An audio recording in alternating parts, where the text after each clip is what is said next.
So Go ahead. the push starts, man. Let's talk about the push up into Iraq and So what your guys' the role was. the go ahead was we left sooner than we were supposed to. So we were all officers at the meeting at the company level. I think it was a battalion meeting with the CO, the battalion CO of 1-5, and all of us were there in a meeting. And it was not dark, but it was late afternoon. I think it was 4 or 5 in the afternoon, and and all of a sudden we're getting a brief. So what's going on? All of a sudden, there, over the net, we're going now, and the battalion SEALs said, "Go, get in your vehicles," and they had gotten word that General Mattis had then changed it. We were supposed to leave, I think maybe 12 hours later, but we didn't. Saddam started burning oil wells, started shooting a little bit more, and Mattis says, "You know what? We're going now." And so he changed the whole timeline. And as you know, that changes up the ATO, the Air Tasking Order. So all those aircraft that were set to do this, this, and this, kind of been pushed off and kind of threw the air wing for a loop there. And we're going to why. That's an issue later. But so we get in, we buckle up. I remember the company first sergeant. His name is now he's a Sergeant Major Green, really good. Sergeant Major. Now, first sergeant, then he's a really good man, good Marine. He came over to the FIST truck, or the FIST AAV, a fire support team, the AAV with the CO, and everybody's like, he's just telling me and the forward air controller and the FIST team leader and the mortars FO, keep them off us, keep them off us. Before you know, we button up, and 1-5 was the first Marine battalion to cross into Iraq. I think it was actually some tanks crossed first, so they blew the holes, or they reduced engineers reduced the barrier where we crossed. We buttoned up the AAVs, and this time it's dark.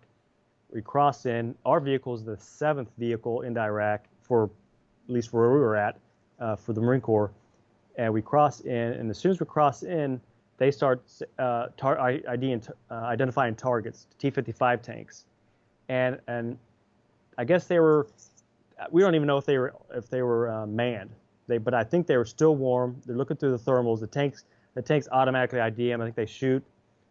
And if I remember correctly, do you remember what are those? It's an assault weapon, not the Dragon or the TOW. The Javelin? The Javelin. They tried to shoot 2 Javelins at those tanks. Both were duds or misfires. And they're like 60K individual rocket or missile. And that didn't work, so tanks just blew them to hell. And then, because Alpha Company, that was their primary objective, was to secure a foothold right there, and then they let Bravo Company and Charlie Company pass through our lines, and then they went up to secure GOS, which are gas oil separation plants, and they went on to their objectives in the middle of the night. And as we're going through, it's dark, in the distance you see, they burning oil wells that they had lit on fire. Artillery's going off, shooting whatever it is down, on the hills. You see it. You see flak going in the air, shooting it. The Iraqis were shooting up just indiscriminately, shooting in the air. And there could have been air up there. They couldn't. I don't know. But you see the tracers going up. This was everywhere, just shooting randomly. And artillery's shooting back at different mortar positions or whatever the case is. And just throughout the night, the different battalion objectives get knocked down. Some resistance here or there, a little bit here and there, but not too much initially.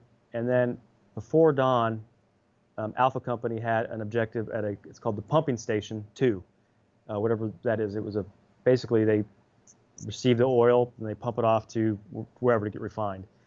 So there's large tanks, above ground storage tanks for crude oil.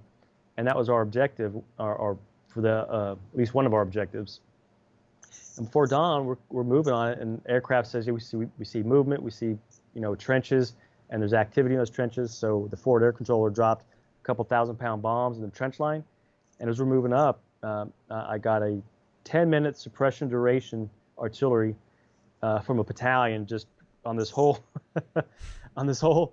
trench line and in depth around this pumping station. And as we're getting closer, the company commander wanted another 5 minutes, so I extended it by 5 minutes, or at least I requested it.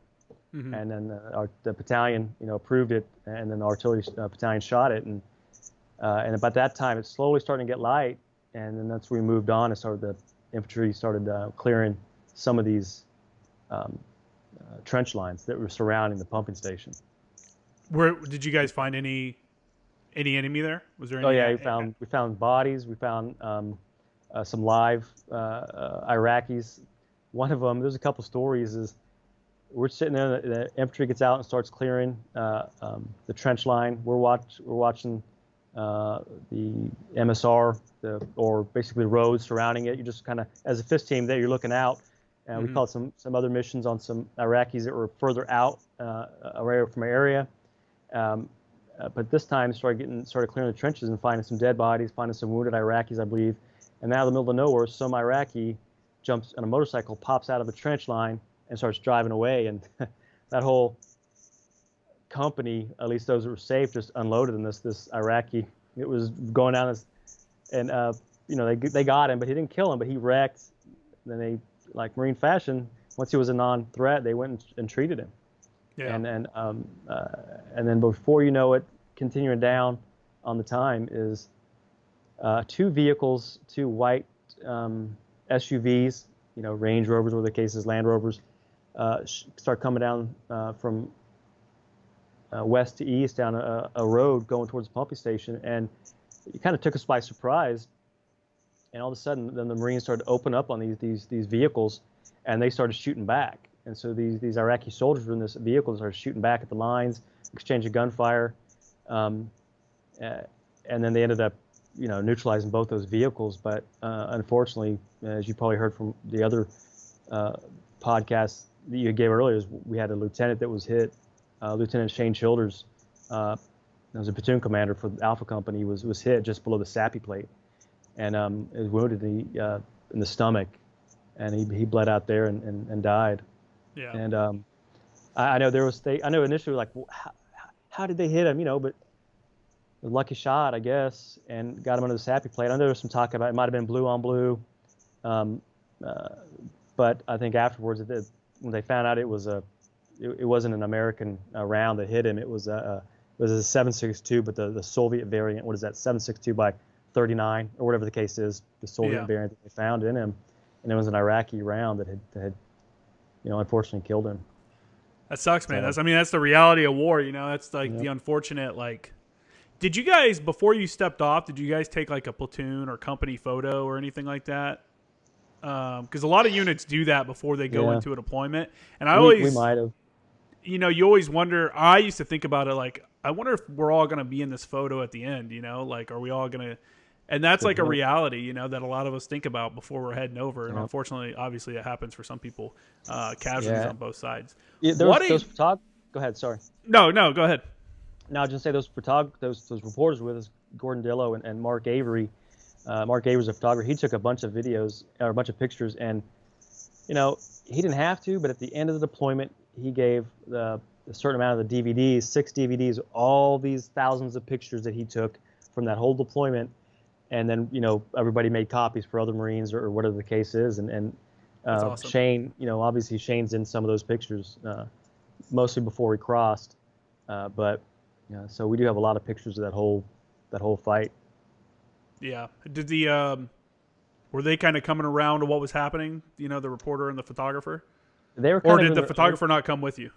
No, he did. No, he ended up coming, but he was in his mode, his mode there of taking pictures constantly, especially during the daylight, and I think probably dealing with the issues that were going on by focusing on his job. And at that point, later on there were some funnier stories, but he was focusing there, and he wasn't an issue. He took a lot of pictures of stuff that, and I remember I go through them occasionally. I'm like, man, I forgot about that. I forgot about this. I forgot about him. I forgot about all these issues that he took pictures, just random pictures of MRE. Just photographers take pictures of everything, and he did, and it was neat. It was neat that he took that. And he was gracious enough to give us those pictures, as opposed to holding on to these copyrighted pictures. I think for sure. He didn't have to do that, and I think a lot of Marines were grateful for it. And him and Gordon were just. I talked to Gordon occasionally as it is, and I saw him at that reunion last week as well. But it was nice to have them with us, at least for posterity purposes. That's awesome. I'll have to look him up see if he's on. Is he still a reporter? He writes books now. He's no longer with Orange County Register, but he writes different books as well. But he's active out there. He writes. Yeah, I'll have to look them up. Yeah. See